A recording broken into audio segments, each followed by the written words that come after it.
Buenas tardes, otra vez aquí, con buenas noticias. Parece que las cosas van mejor y ya nos han levantado un poquito el castigo. Tenemos la fase 1, lo que nos va a permitir, en algún caso, el asomarnos a la calle a hacer fotos. He hecho consultas como todo el mundo y los grupos parece que lo tenemos más complicado, pero de forma individual, como nos decía Óscar, se puede hacer. Bien, hoy os traigo bastantes novedades, porque como ya os decía, mi pretensión es que este foro de debate sea participativo. Entonces ya van a venir algunos compañeros, bueno, van a aparecer en pantalla algunos compañeros para determinadas sesiones. Entonces, si os parece, va a empezar ya. Voy a compartir la pantalla y nos vamos a meter con la sesión de hoy. Hoy, como ya adelantamos el otro día, vamos a hablar del flujo de trabajo, de lo que muchos de los documentos y libros de este programa le llaman el workflow. Pero antes de entrar en la sesión, me gustaría reflexionar un poco en qué es lo que vamos a ver en las sesiones que nos continúan.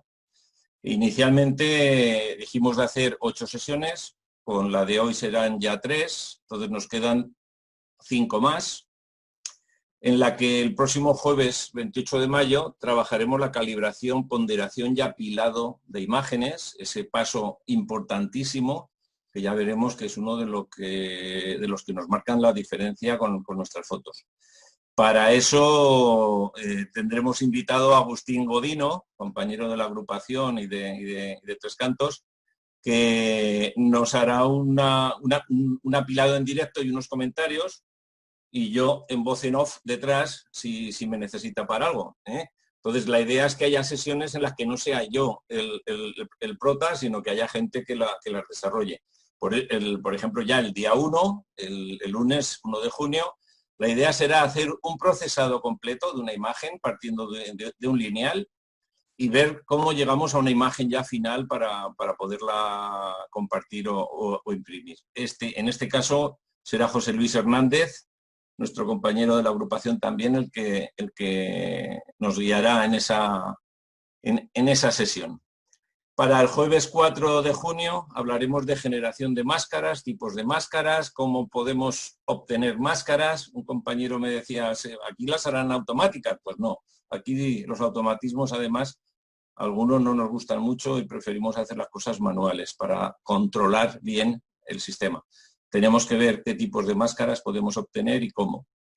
El día lunes 8 de junio nos meteremos con herramientas varias, pero vamos, el objetivo sería el color, la calibración del color de nuestras imágenes, la saturación, el contraste, el mejorar el enfoque a través del software, lo que se llama la deconvolución, y veremos cómo anotar las imágenes que nosotros hayamos tomado.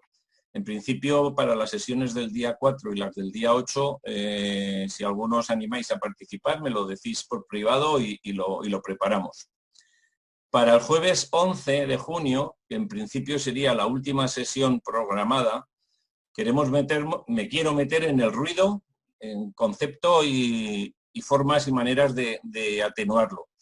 Ahí estará con nosotros Marco Maicas, que nos explicará un poquito la teoría del ruido y eso nos ayudará a entender un poquito mejor por qué lo atacamos, dónde lo atacamos y qué es lo que podemos esperar de ello. ¿Con esto habremos terminado? Pues con esto hemos terminado los 8 días que nos habíamos propuesto. ¿Más días? Pues dependerá de vosotros, del grupo y de que no pase nada y que podamos ir adelante.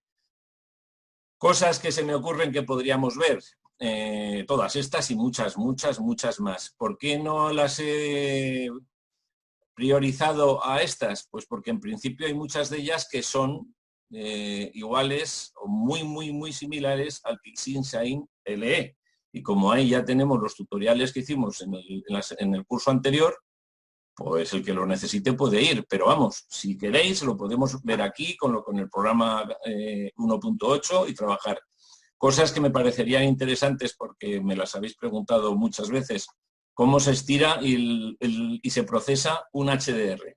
Esas imágenes que hemos tomado con distintas intensidades de luz para poder capturar los detalles más tenues y los más luminosos, o sea, para conseguir un alto rango dinámico. Pero eso luego hay que saberlo procesar, no se procesa de manera normal. Entonces eso se podría ver. ¿Cómo se combinan los canales?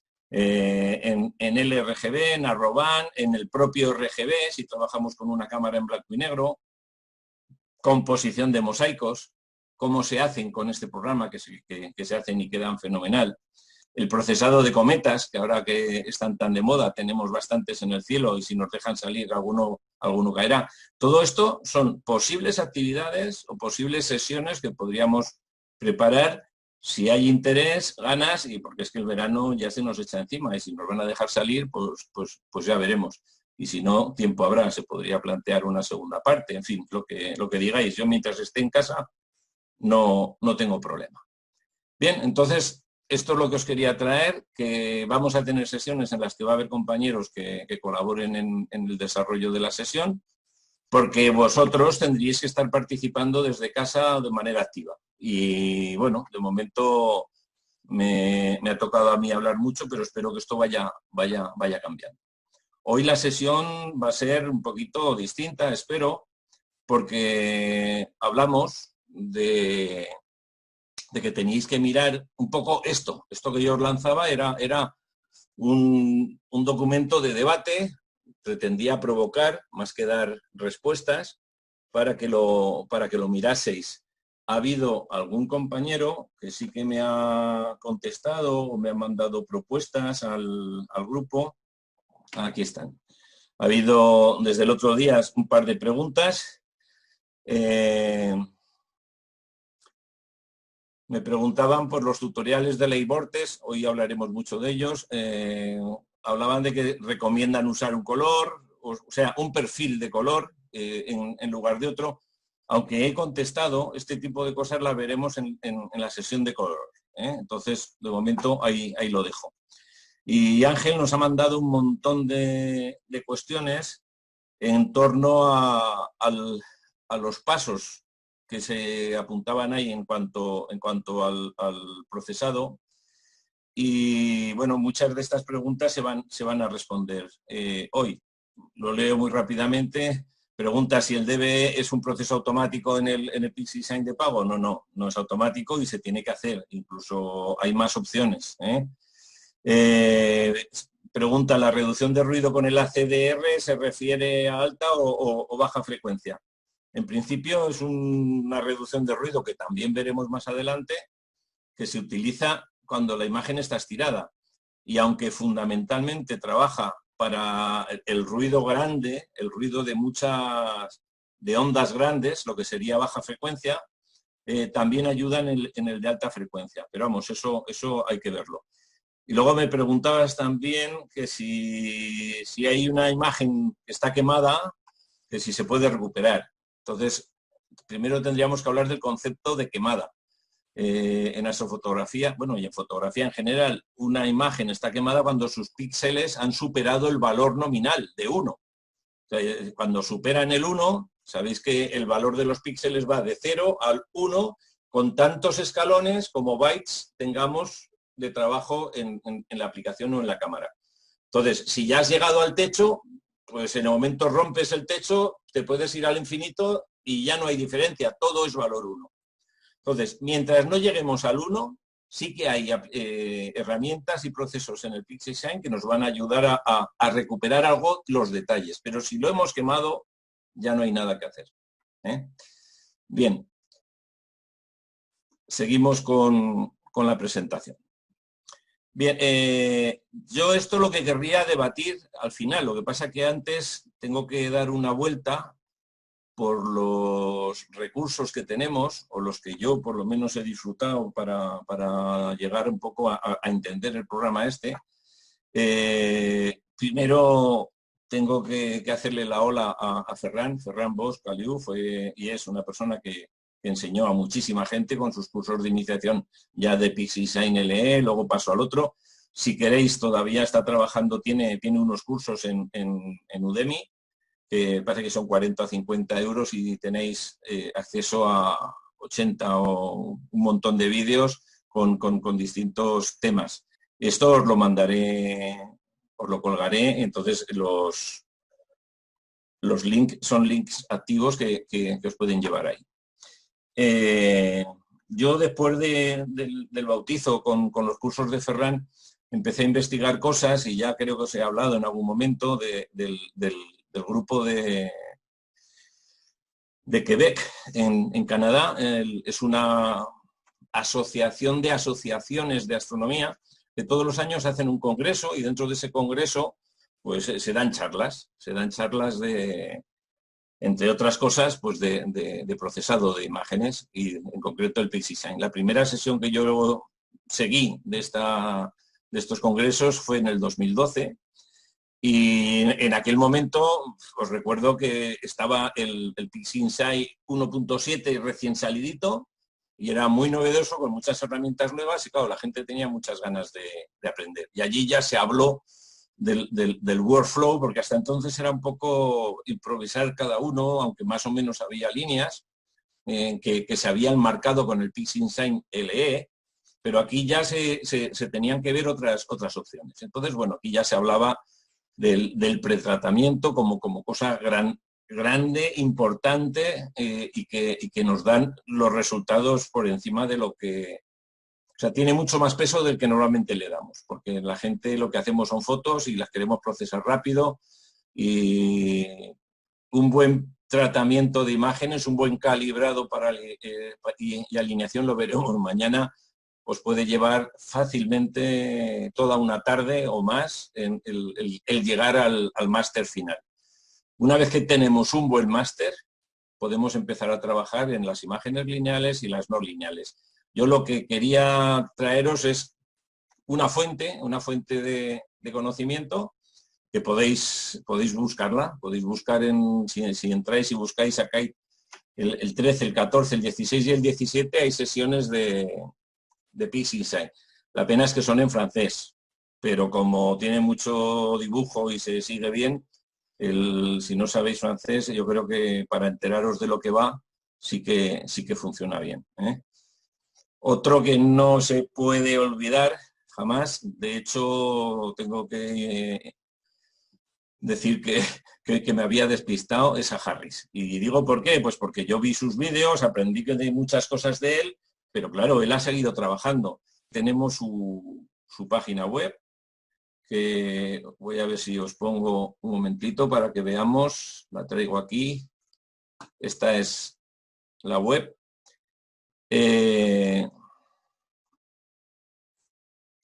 Si entramos en tutoriales, dentro de tutoriales hay vídeos de PixInsight, estos son en inglés. Aquí tenemos niveles de novato, nivel intermedio y ya un poquito avanzado, pero podemos entrar y te sale una lista de vídeos que se pueden visualizar en pantalla o descargar. Os decía que, claro, yo estos primeros los conocía a todos, pero hoy cuando he entrado he visto que aquí en el intermedio aparecen cosas que yo no conocía. Estos últimos, y además están muy bien, ¿eh? Ya he recomendado alguno por ahí porque me habéis hecho alguna pregunta y aquí podéis tener las respuestas. Son gente que trabajan con muy buen nivel. Estos son en inglés, pero digo lo mismo.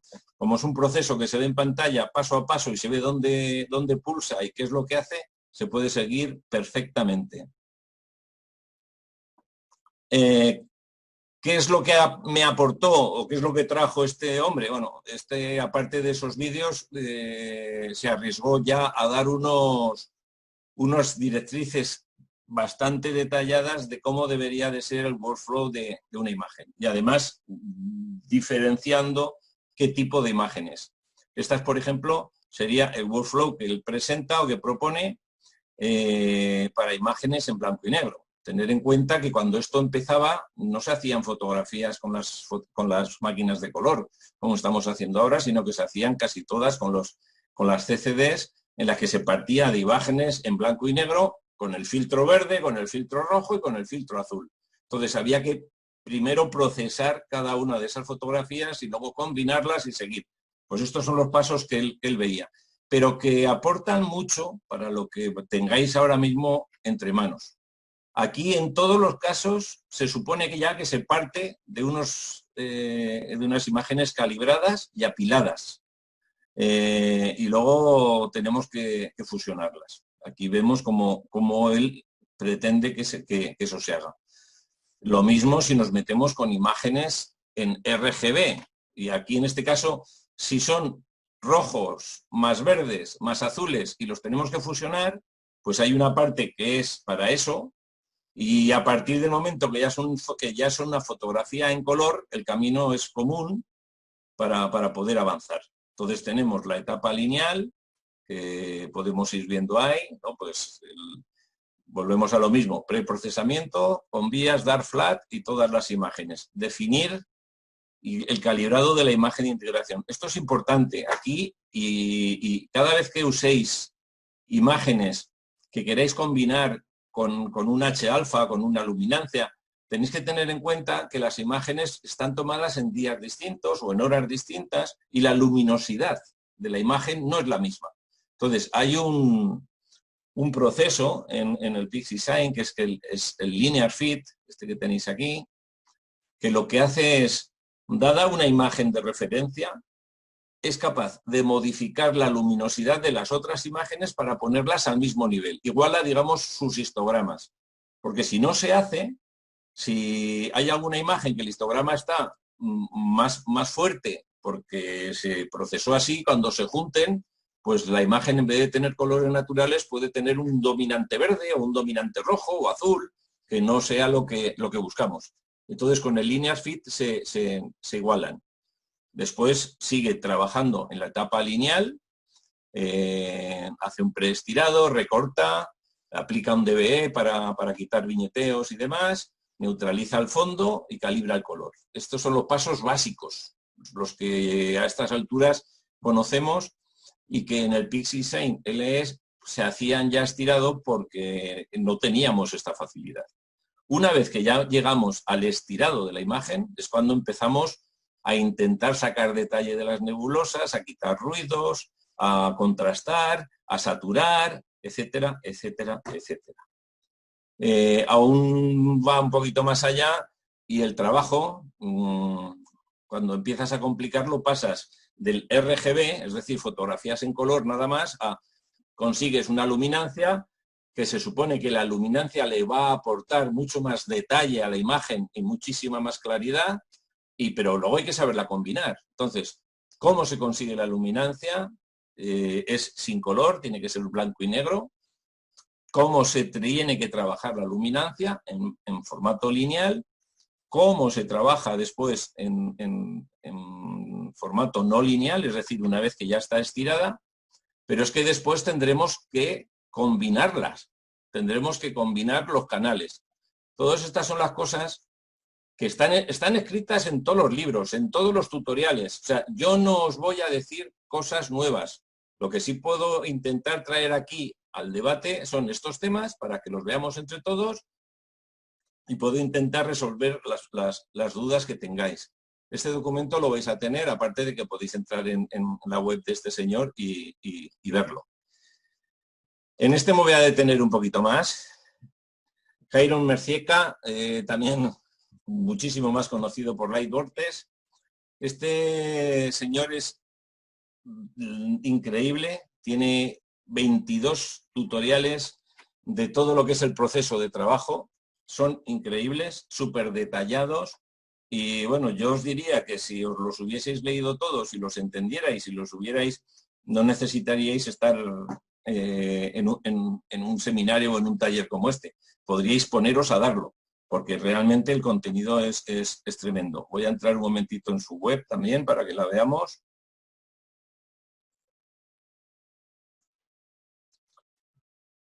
Una de las ventajas que tiene es que si le abrimos la web, yo lo abro en Chrome, ya lo he dicho muchas veces, si yo le doy botón derecho, le digo traducir al español y ya lo veo todo en español y ya lo entiendes. Aquí tenemos un montón de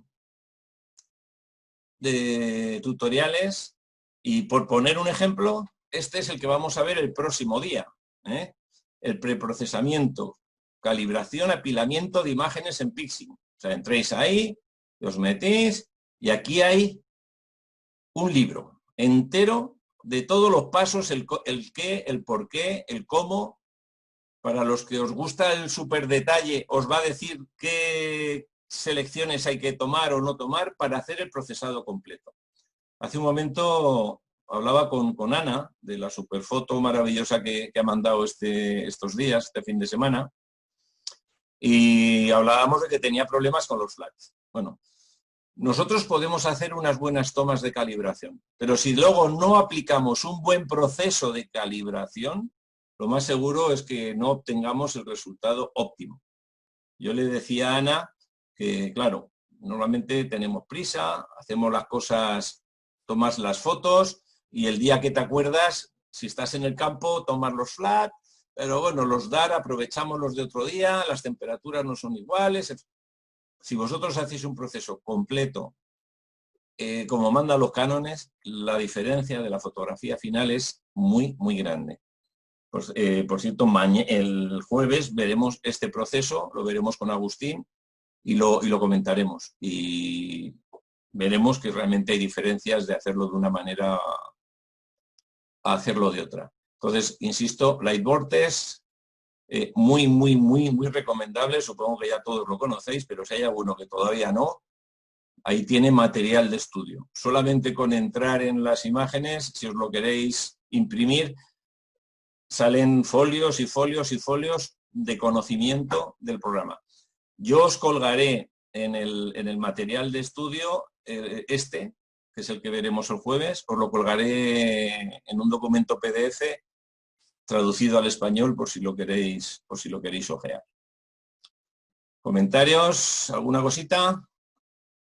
Bueno, pues continúo. Otro caballero que merece la pena conocer, Javier Albella.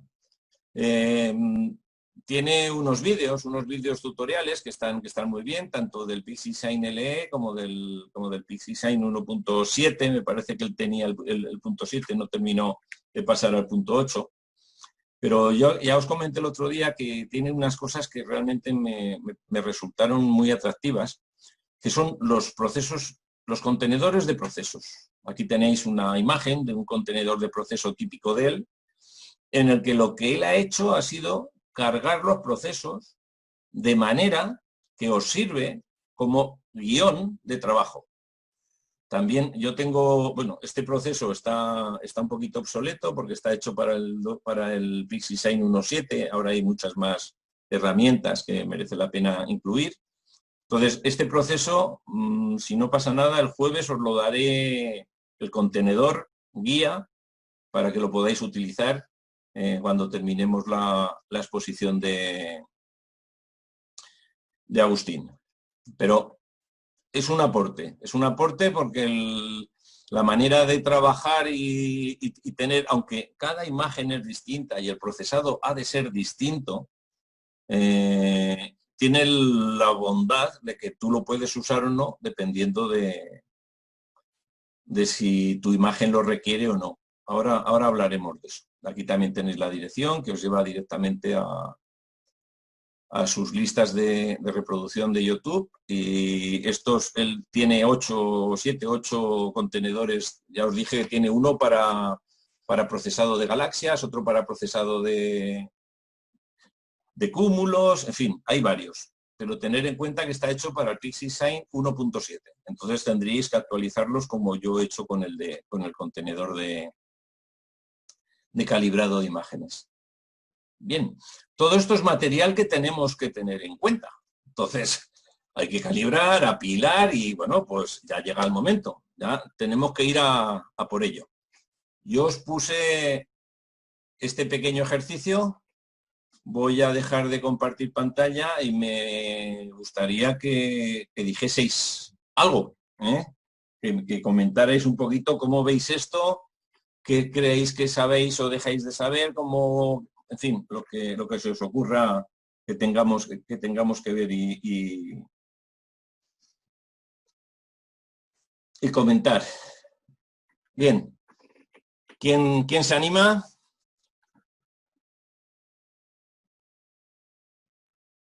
Bueno, yo comentaría en todo caso que una de mis principales dificultades es con el estirado, es decir, con el paso de la etapa lineal a la etapa no lineal, porque realmente no hay una manera de estirar, sino hay varias y hay distintas herramientas.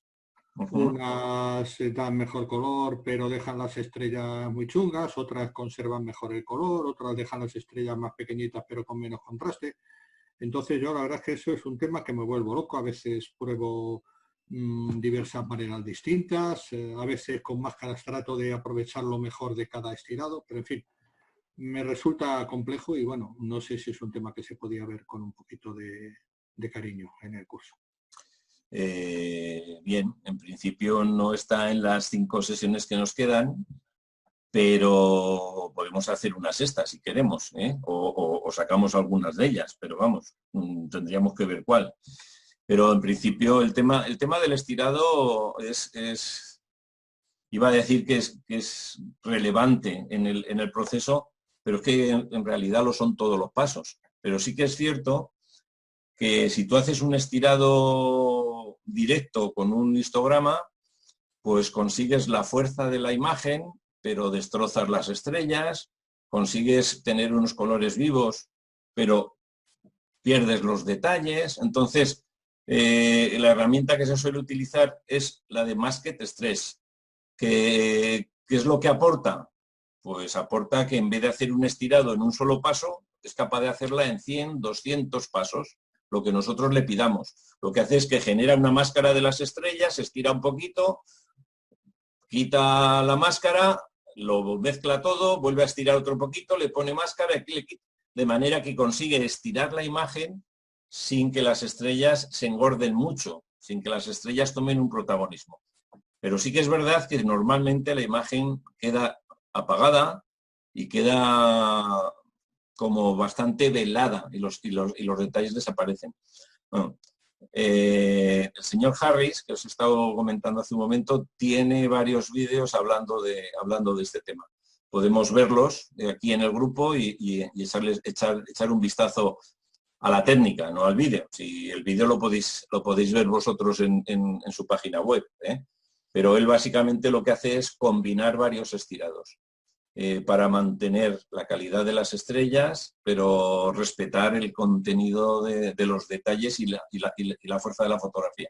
Tal vez eso es lo que a ti te creo por lo que cuentas y porque te conozco, es lo que te preocupa. Es cierto que hay otras herramientas que nos garantizan que mantienen los colores, pero a cambio destroza otras cosas. Siempre hemos hablado que esto es siempre un balance en el que lo que saques bueno por un lado va a tener un peaje por otro, o en ruido, o en detalle, o son cosas que hay que ver.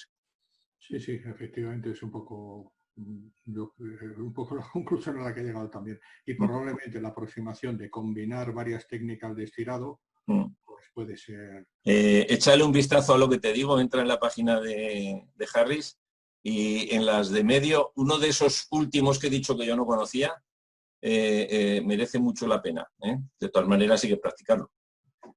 ¿Más cosas? Buenas, Leo, soy Jorge. Venga, dime.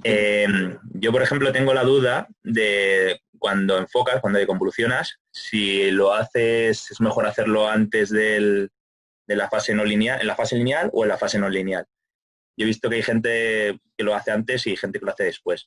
Y otra cosa que me pasa a mí, personalmente, es, por ejemplo, con las galaxias, pierdo muchísimo detalle y no sé, me da la sensación de que está más enfocada la imagen con el estirado virtual que cuando acabo de procesarla. Y eso yo creo que es por la deconvolución. Bueno, será por más cosas, será por más cosas. Yo ahí lo que os propongo, lo que no sé es cuántos días vamos a seguir dando este taller, pero es que pongáis un ejemplo concreto, que preparéis una imagen y la veamos online aquí, el tema que cómo os preocupa. Pero justo lo que tú estás comentando es lo que estaba diciendo Eduardo y era lo que estaba respondiendo. Si tú haces el estirado del libro, el que marca el Masked Stretch, Para empezar, los parámetros del Masked Stretch son delicados de encontrar. Entonces hay que probar varios y lo que dicen los maestros es que no se hace el estirado completo, se hace un estirado medio y después se le da otro empujoncito con el histograma. Insisto que hay muchos medios y vuelvo a decir lo mismo. Podemos ver los vídeos de este señor, de Harris, que hay 2 o 3 que merecen mucho la pena, insisto, o lo podemos practicar aquí en una sesión. Entonces yo, si queréis, por lo que me estáis diciendo, ya apunto que una posible sesión de continuación sería trabajar este tema. Vale, más cosas. El resto de los procesos lo tenéis claro la relevancia que hay para hacer un buen apilado de las imágenes. O sea, estamos hablando, si más o menos seguimos el discurso que yo estoy lanzando desde aquí, veríamos 3 fases absolutamente relevantes. La primera, bueno, hablo solamente de la parte técnica de software y procesado. Evidentemente, algo que os dirá todo el mundo es que si tú partes de imágenes malas, por muy bueno que seas procesando, pues la imagen la podrás mejorar, pero no hacer milagros. Es más fácil hacer un procesado mediocre con imágenes muy buenas y obtener un buen resultado que no al contrario. Entonces, dejando al margen la toma de las imágenes, nos encontramos en el mundo del procesado 3 niveles muy relevantes, insisto. El primero, lo que sería la calibración de los marcos y la obtención del máster de luz que vamos a procesar para obtener la imagen final. O sea, nosotros salimos al campo, ponemos los telescopios, obtenemos 40, 20, 30, 50, 200 fotos de un objeto que no nos sirven de nada si no hacemos un buen preprocesado. Hay que hacer una buena calibración, necesitamos unos buenos flat. Le comentaba a Ana antes, los flat necesitan dark flat. O sea, si nosotros hacemos cuadros oscuros para las imágenes, si hacemos tomas de 300 segundos o 600 segundos, tenemos que hacer unos dark específicos para esas imágenes. Bueno, pues empezar a acostumbraros a hacer dark para los flat. Aunque los sistemas hacen también un intento de arreglo, porque calibran a su vez, los suavizan o no. No.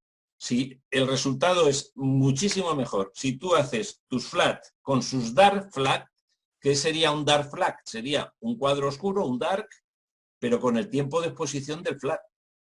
Un flat puede tener desde 1/10 de segundo a 2 o 3 segundos si estamos hablando de cámaras CCDs. Pero es que si tú esos flat, esas imágenes, las calibras con un marco oscuro, con un dark de 600 o de 900 segundos o de 300, nada que ver, nos va a meter ruido en vez de quitarnos. Entonces, tenemos que hacer un muy buen calibrado de las imágenes. Paso 1, elegir bien la imagen de referencia y hacer un buen apilado. Una vez que tenemos un buen máster, ese sería el primer paso, tenemos que irnos al segundo, que es ¿qué hacemos con esa imagen en la fase lineal? Podemos estar hablando horas, pero está todo ya escrito. Echarle un vistazo. Cuando hayamos conseguido en la fase lineal mejorar la imagen, quitar el ruido, sacar el detalle, la deconvolución que estaba diciendo hace un momentito, la deconvolución se puede hacer antes y después. El proceso específico de deconvolución hay que hacerlo en la fase lineal. Pero la deconvolución de la fase lineal solo tendrá resultado si tenemos una buena imagen máster. Como tengamos un máster que no tenga buena señal, seguramente en vez de mejorar, estropearemos la imagen. Veremos que hay otras formas de enfocar o de conseguir mejor detalle de la imagen en la siguiente fase, en la fase no lineal, cuando ya hemos estirado la imagen. Y ahí hay varios procesos que nos ayudarán. Y entonces, el último proceso, la última fase que nos queda es la fase no lineal. Cuando ya hemos estirado la imagen, evidentemente dentro de esa fase el hacer bien el estirado es fundamental. No es lo mismo estirar una imagen RGB que una imagen que sea un HDR o una imagen que haya sido la fusión de un rojo, un verde y un azul, o una imagen que sea LRGB, o una imagen que sea LRGB más H alfa o más oxígeno. Cuanto más complicado sea la imagen inicial, más cuidado vamos a tener que tener después en el estirado de esa imagen para después empezar a trabajar ya el detalle de el color, la saturación, el ruido después del estirado. Bueno, el ruido lo he dicho muchas veces, en todos los pasos hay que mirar el ruido, porque es el peaje que vamos a pagar en el 90% de los casos. 3 fases: el apilado y la calibración de los marcos, qué hacemos antes del estirado y qué hacemos después del estirado. Leo, una inciso, perdona. Sí, claro. Has hablado de los flash dark, que hay que hacer los dark después de los flat. Los que tenemos cámaras DSLR tenemos la opción de reducir ruido de larga duración y reducir ruido de ISO y reducir ruido, no, bueno, esos dos nada más, esas dos reducciones. Sustituiría estas dos opciones, es decir, si obtenemos los flat activada la reducción de ruido de larga duración y de ISO alto, ¿sustituirían a estos flash dark? En mi opinión, no. En mi opinión, eso es algo contraproducente y me explicaré. Eso son herramientas que se les han metido a las cámaras inicialmente para imágenes únicas, para imágenes sobre todo con luz día, aunque ya la luz noche se hace ya unas tomas increíbles también. Entonces, si tú estás haciendo una fotografía de paisaje, entre no tener dark y aplicarle un dark de disparo, porque las máquinas lo que hacen es que te hacen una foto de 5 o 10 segundos o de 1 minuto y después cierran el obturador y hacen otra toma de otro minuto y se lo restan al original. O sea, de alguna manera hacen un preprocesado en el propio microprocesador de la cámara. Pero ya veremos, el día que hablemos del ruido, que el ruido es algo aleatorio. Es algo que depende muchísimo del tiempo de exposición, el tiempo que llevamos trabajando. Entonces, la variabilidad que tiene ese ruido, esa imagen, se contrarresta en vez de tomar una imagen, tomar muchas, 20, 15, 30 imágenes. Luego se promedian, se les aplica un tipo de algoritmo de rechazo para quitar los puntos que se hayan salido de madre, digamos, y se obtiene un master dark. Y ese sí que se le resta a la imagen. Tú date cuenta que lo que tú me estás planteando es, sales una sesión al campo y cada vez que dispares la cámara va a invertir el doble de tiempo en generar un dark y para restárselo a la imagen que acaba de hacer.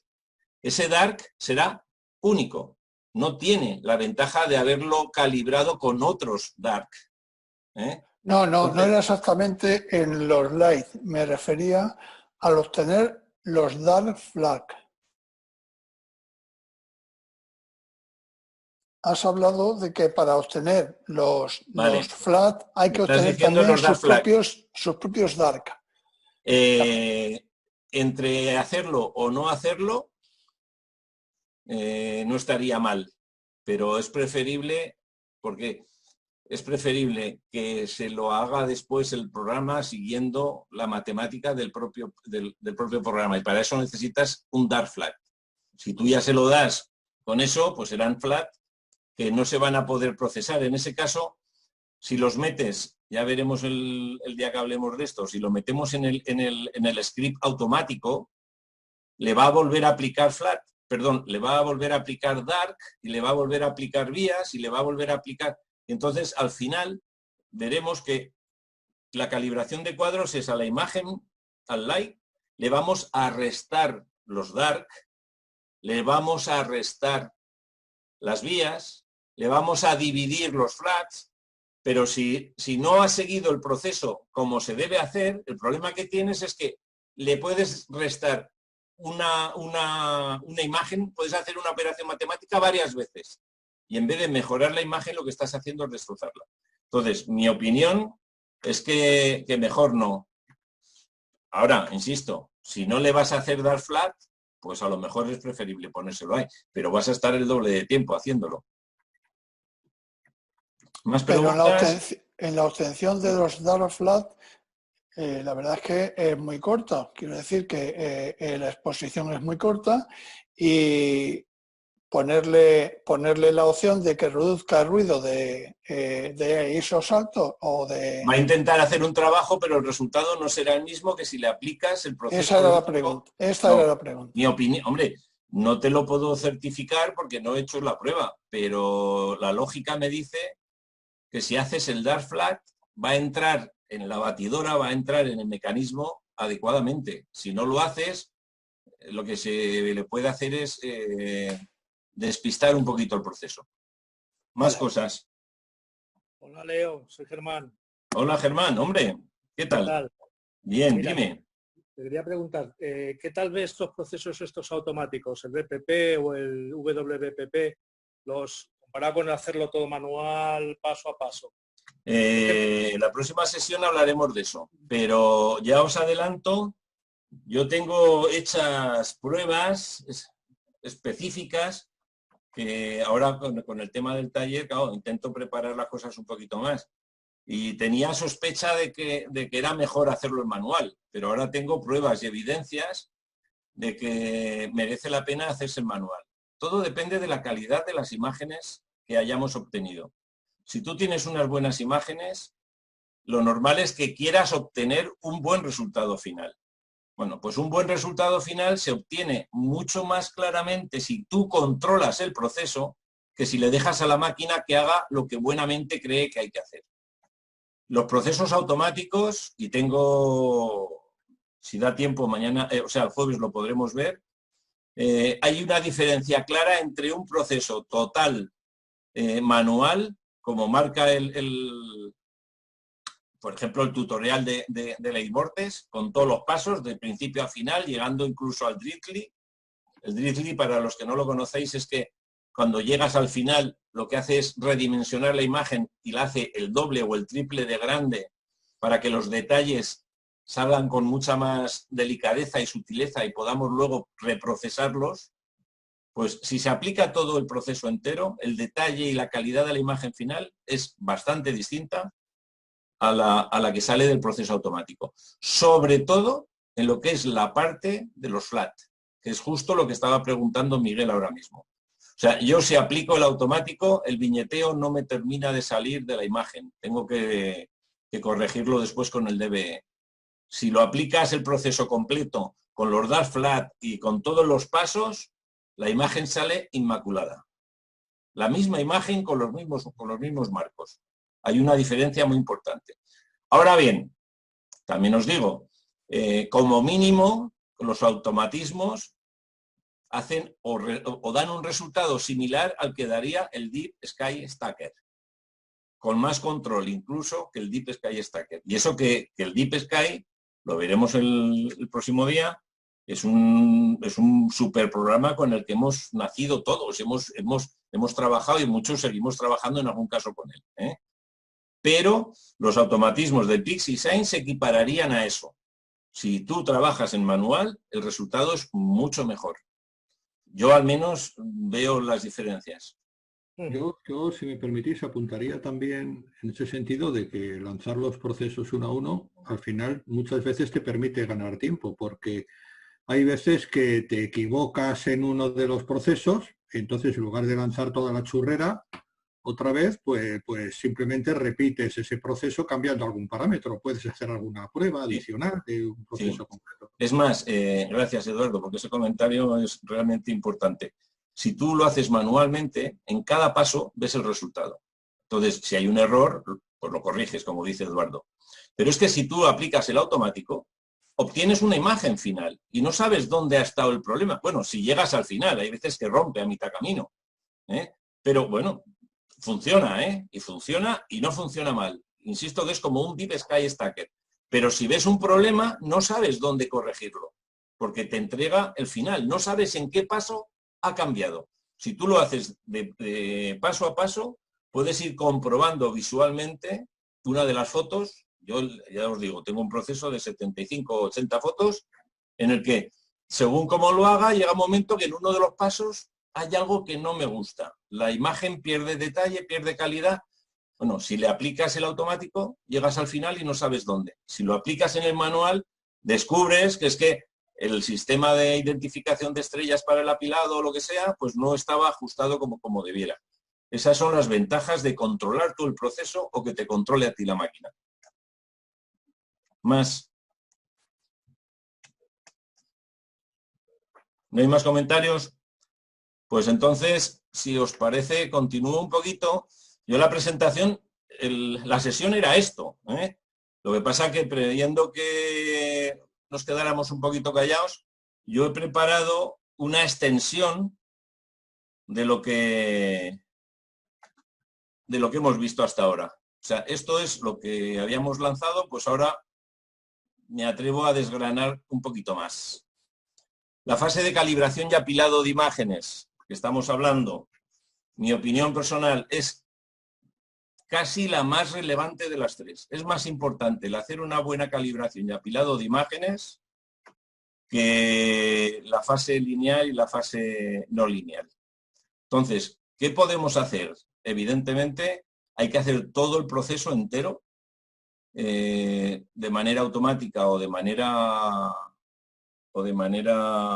manual. Ahora hablaré un poquito de eso. Lo primero que creo que merece la pena hacer es un blink. El blink es una herramienta que lo que hace es que genera una especie de vídeo con las imágenes, y cuando tú has tomado 50 o 60 fotos, pues las metes en el blink y las ves en una secuencia con la velocidad que tú quieras y descubres si hay satélites, descubres si hay algo que merezca la pena, porque a veces te encuentras pues un meteoro que te ha cruzado la imagen, no un satélite, que también, de esos hay muchos siempre, pero ves una estrella fugaz que merece la pena retomar para sacar una imagen de él. Entonces el blink está muy bien para saber con qué material te enfrentas. Una vez que tienes eso, hay que hacer la secuencia completa de calibración. Y una vez que tienes hecha la calibración, hay que buscar el mejor frame. Este programa nos ofrece algo tremendo, que es el Subframe Selector. Es una herramienta de análisis que va a ver todos los marcos, los va a analizar matemáticamente desde el punto de vista de señal, de la calidad de las estrellas. El Subframe Selector es una herramienta que nos va a analizar fotograma a fotograma y nos va a dar una serie de características que nos va a permitir ver de manera técnica cuál de ellos es el que tenemos que coger como imagen de referencia. Por supuesto, siempre hay que confirmarlo visualmente, pero este subframe, que lo veremos el jueves, merece mucho la pena. El apilado manual, evidentemente lo que acabamos de hablar, pero fijaros, hace no mucho apareció un nuevo proceso automático, que es este. Es el batch preprocessing, que es el automático, la batidora que digo yo, pero en la que se tienen en cuenta los pesos de las imágenes. O sea que de alguna manera es un paso intermedio entre el apilado manual y el automático anterior, que era el batch preprocessing normal. La próxima sesión veremos muchas cosas, pero vamos a seguir este tutorial, el de Light Vortex. Insisto que os lo voy a subir a las carpetas para que le echéis un vistazo los que no lo conozcáis. Pero dentro de esta primera fase, como decía, pues aquí tendremos que aprender o controlar o manejar más cosas, como son, no es lo mismo hacer esto con unas imágenes RGB que hayan salido de una cámara fotográfica reflex o similar. Ahora hay en el mercado muchas cámaras refrigeradas astronómicas, pero que son sensores CMOS y que tienen alguna peculiaridad. El jueves veremos que el proceso que todos conocemos aquí puede tener alguna variación, lo veremos. Las imágenes HDR. Hacemos imágenes en distintos tiempos de exposición o incluso distintas ISOs y Y luego, ¿cómo las podemos aprovechar? Pues bueno, hay un proceso que nos las fusiona en una sola imagen de alto rango dinámico. Pero luego tenemos que saber cómo se procesa eso. No podemos hacer un estirado normal. Ahí no vale un estirado masker stretch. Ahí tenemos que hacer un estirado manual, paso a paso, enmascarando y trabajando. Lo podemos ver si hay tiempo. Esta calibración no es lo mismo hacerla con imágenes en color que imágenes que son la suma de 4 tomas. O sea, aquí hemos dedicado 4 veces más de tiempo, si no más, en conseguir marcos rojos, marcos verdes, vamos, son todos en blanco y negro, pero que se han obtenido con un filtro rojo, un filtro verde, un filtro azul y un filtro neutro. Esto se obtiene con imágenes con una CCD o con una cámara CMOS blanco y negro, pero también podemos hacer un mix con las cámaras de color y hacer un RGB más una luminancia. Pero todo eso se tiene que combinar de una manera especial y luego procesarla de manera especial. Siguiendo con las combinaciones, pues RGB más H-alfa luminancia. ¿Alguna duda que ha habido estos días? ¿Qué hago con el H-alfa? Pues se hacen muchas cosas. Tú el H-alfa lo puedes sustituir por la luminancia. El H-alfa puedes combinarlo con el rojo y dar mucha más fuerza al rojo de la imagen. Y ya, bueno, el colmo de los colmos es trabajar con imágenes de banda estrecha, en la que todos estos son filtros como muy especiales. Todo lo que vemos, pues no es obligatorio el hacerlo. Esta frase que he puesto aquí en rojo es que es muy, muy relevante. Hay veces que las imágenes que obtenemos no son todo lo buenas que debieran, porque nos empeñamos a meter todos los pasos que hemos leído en los tutoriales. Todo lo que me han explicado lo intento meter en la foto y en vez de mejorarla hay veces que las estropeamos. Entonces tenemos que empezar a tener criterio para ver qué es lo que aplico y no. No sería este el caso, porque aquí estamos hablando de la fase inicial, de la fase de calibración. Pero cuando ya nos metemos aquí, en el procesado de la fase lineal, aquí tenemos que empezar a aplicar ya un poquito de criterio. No se nos tiene que olvidar que había una pregunta de Ángel que decía, oye, esto de las máscaras, ¿qué pasa? ¿Que no lo hemos visto? No, las máscaras están aquí. En todos los pasos vamos a necesitar máscaras. De hecho, en un procesado normal, estás más tiempo preparando máscaras que aplicando pasos. Porque en muchos casos, cada uno de estos pasos requiere una máscara. Una máscara que vas encadenando con la anterior y con la anterior. Pero las máscaras, precisamente por eso, creo que merece la pena dedicarle una sesión. Pero imagen lineal, después de todo lo que hemos leído, después de todos esos recursos que os he presentado, ¿qué sería lo estándar? Pero que, insisto, no es obligatorio aplicar siempre todo. Esto es lo que os decía, de la fase de calibración, apilado, el blink, el subframe selector, y este otro, que el que se empleaba hasta ahora como automatismo era el batch preprocessing, y ahora ya en estas últimas versiones tenemos otro más, que es un batch preprocessing, pero que tiene en cuenta el peso, la ponderación de los marcos que hayamos dado con el subframe selector. Los podemos ver. Todos estos tipos de imágenes son las que estaba comentando. Cada una de ellas se parte del mismo camino, pero evidentemente cada una de ellas requiere unas técnicas que no son iguales en todos los casos. No es lo mismo hacer una imagen simple RGB, en la que lleva los 3 colores mezclados, que trabajarlos por separado con la luminancia, o además meterle H-alfas o la banda estrecha. El uso de las máscaras. El uso de las máscaras que tiene que estar en todas las fases lineales y no lineales. Casi seguro que cada uno de estos pasos requiera hacer algún pequeño cambio en las máscaras que estemos trabajando. La eliminación de los defectos con el recorte, la reducción de viñeteos y gradientes con el DBE o el DBA. Este programa tiene un DBE automático. Este es el manual y este es un automático. ¿Cuál es mejor? Pues los dos son útiles. Yo sí, aquí hay una pequeña reflexión que hay que hacer. Ha habido veces que entre nosotros hablamos, pero si yo hago unos flat fantásticos, incluso con los dark flat, yo le hago todo eso, ¿por qué necesito meterle un DBE? De hecho, hay gente que dice que si haces un buen flat, que no hay que hacer un DBE. Bueno, pues depende y voy a decir por qué. Si estamos trabajando en fotografía urbana o cerca de ciudades o cerca de luces parásitas, el flat lo que te va a quitar son los viñeteos y las manchas que podamos tener por polvo o suciedad en el tren óptico. Pero como haya un gradiente por una luz externa, ese gradiente no se va. Como haya una contaminación atmosférica, eso no se quita con un flat. Entonces, este lo tendremos que aplicar cuando sea necesario. Y para los que hacemos fotografía urbana, alguna vez ya lo he dicho, es fácil que tengamos que aplicar varios. Que tengamos que aplicar uno para quitar viñeteo, si no hemos hecho unos buenos flats, y después tenerlo que volver a aplicar en resta, en vez de dividiendo, para quitar el gradiente.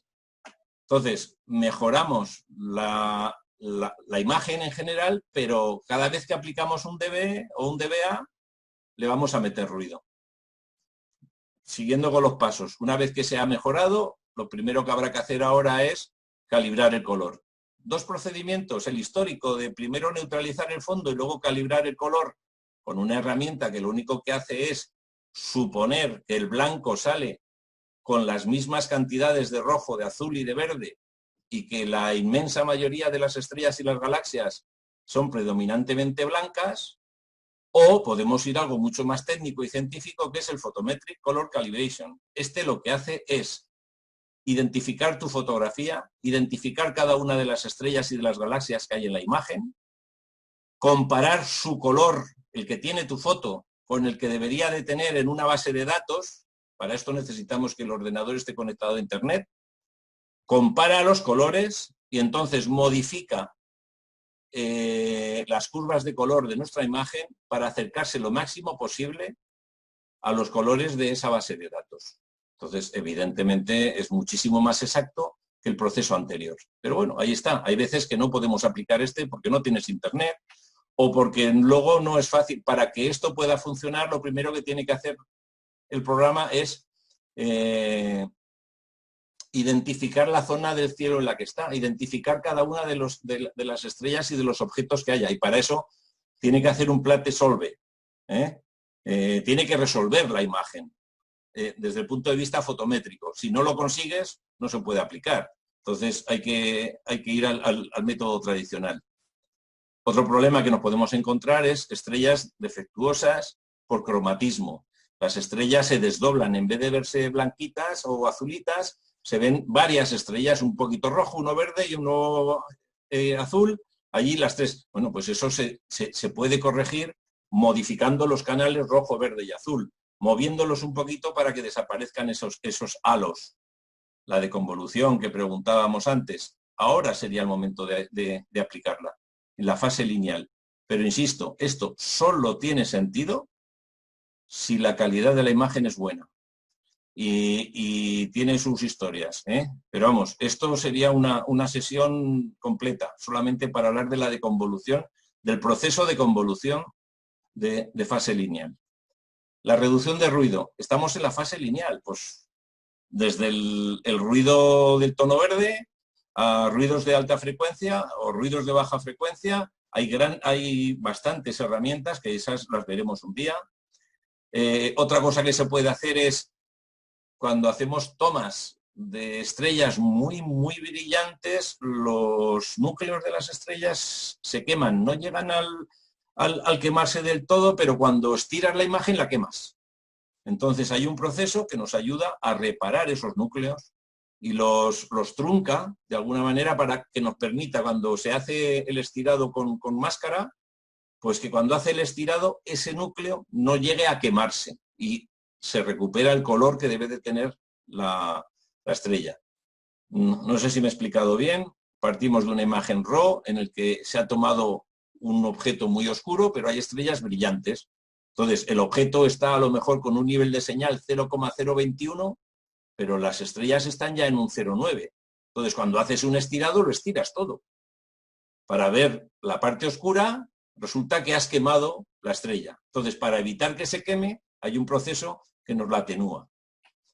Y este es otro tema también muy controvertido, pero que yo lo aplico y funciona muy bien. Y es que la reducción de estrellas, todos los libros dicen que se haga en la fase no lineal. Bueno, pues se puede hacer también en la lineal.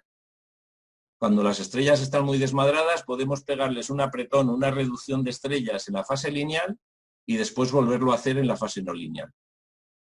Estas son cosas que se me ocurren a mí, pero seguro que aquí hay conocimiento de alguna cosa más que yo no he incluido y que lo que busco es que si hay que se comparta, ¿no? La fase no lineal, ya la hemos estirado o vamos a estirarla.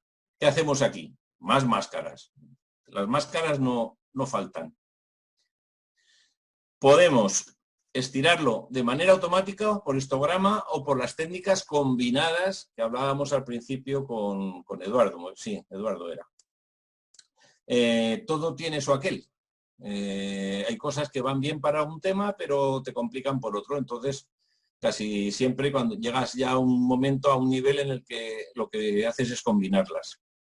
El estirado de una imagen HDR, insisto, lo he dicho varias veces ya, es algo distinto. Entonces, es muy sencillo, pero tienes que saber cuál es la técnica, si no lo haces. ¿La técnica en qué consiste?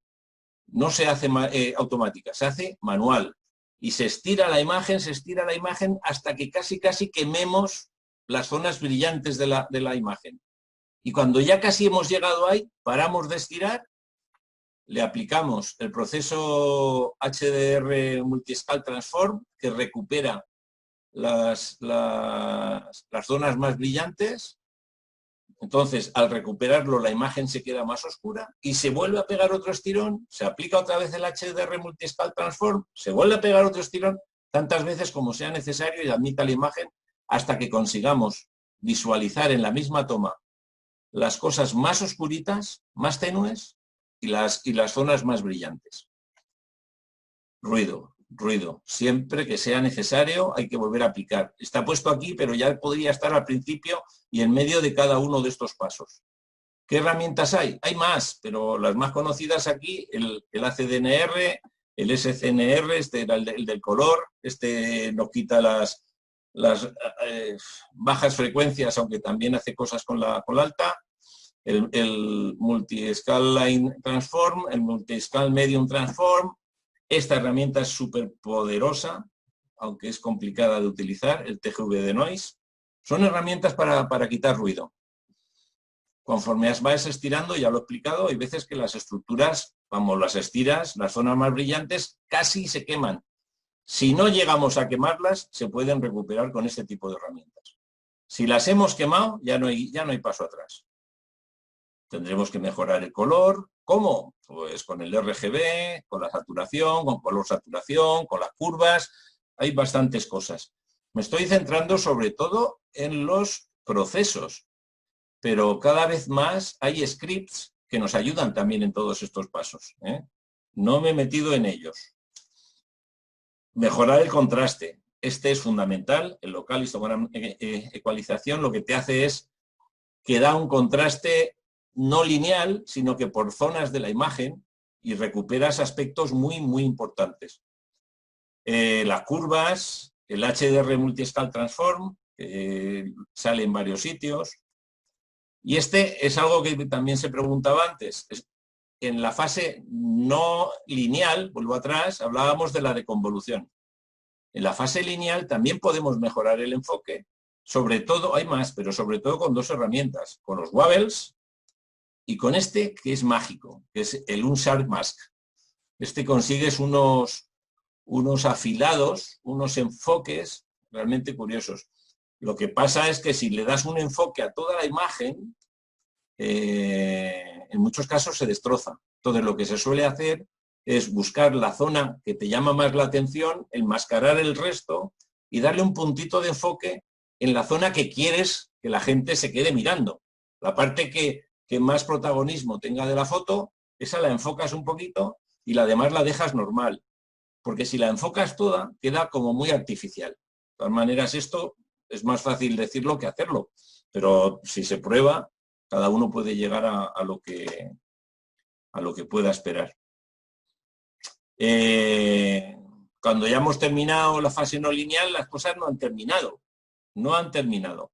Tenemos que anotar la imagen, buscar los objetos, identificar qué es lo que hay allí, porque tú has ido por una nebulosa o una galaxia, pero alrededor hay muchas otras cosas que a lo mejor tú no las habías visto y que el Pixie nos va a ayudar cuando se hacen las anotaciones y te identifica todos los pequeños objetos que aparecen ahí.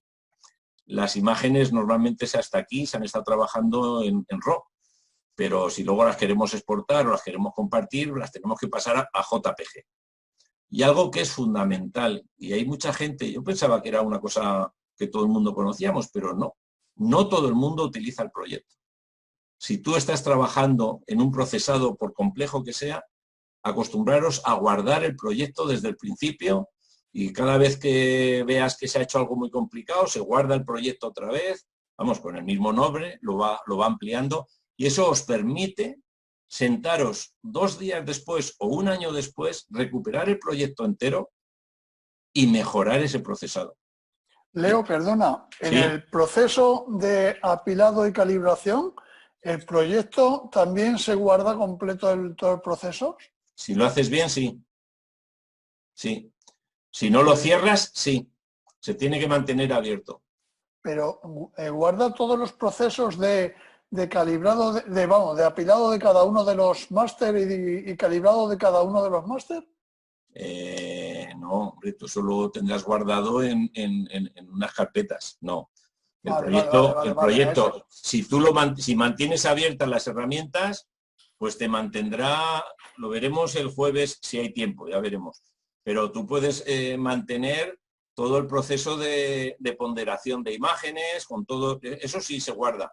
Pero claro, tú para hacer el paso del previo, para calibrar, si tienes 100 fotos o 10, tienes que ir transformándolas paso a paso 4, 5, 6, 8 veces. Claro, esa era mi duda, esa era mi... No, eso se va guardando en las carpetas. Si tú no las borras, las tendrás en tu ordenador. Eso lo que te pasará es que yo empecé con un ordenador de 2 gigas de memoria en disco, que en aquel momento me parecía la leche, y ahora tengo ya pues como 18 gigas en discos supletorios, porque procuro no perder esas cosas porque luego las usas. Pero no todo. O sea, si quieres guardar esas imágenes, pues las tienes que mantener en las carpetas. Otra cosa es que si tienes los originales y tienes el proceso, lo puedes repetir.